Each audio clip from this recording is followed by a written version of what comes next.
សួស្តីបងបើសម្រាប់ធ្វើសមម៉ូតូយើងមានចូលស្តុកទេហើយហើយតម្លើងបានតែ5ឈុតទេហើយអស់5ឈុតនេះគឺអស់ហើយបាទធានានៃការប្រើប្រាស់បាទគឺកម្រិតច្បាស់ល្អបាទនេះមានឡេនកែវប្រេកនៅហ្នឹងណាបាទមាន7មានថ្មថែមថ្មឲ្យមួយគ្រាប់បាទឆ្នាំងសាកអំពូល2គ្រាប់បាទដាក់រេស្តង់ការពារដាច់អំពូលឲ្យបាទពុនសាក់ដោតមួយគ្រាប់សាក់ដោតធ្វើតេស្តមួយគ្រាប់នេះអានេះកាលណាក៏បានអូខេបាទស្អាតបងណាសម្រាប់ធ្វើសង់ម៉ូតូបងណាគាត់ភ្នែករៀងអន់ខ្សោយអីអាច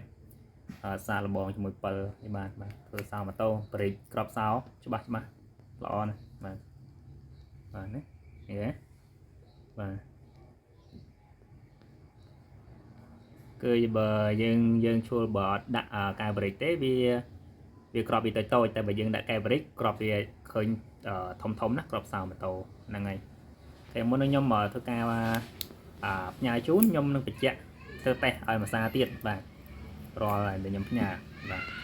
មានតែ5ឈុតនេះទេអស់ហើយគឺអស់ហើយបាទអរគុណច្រើន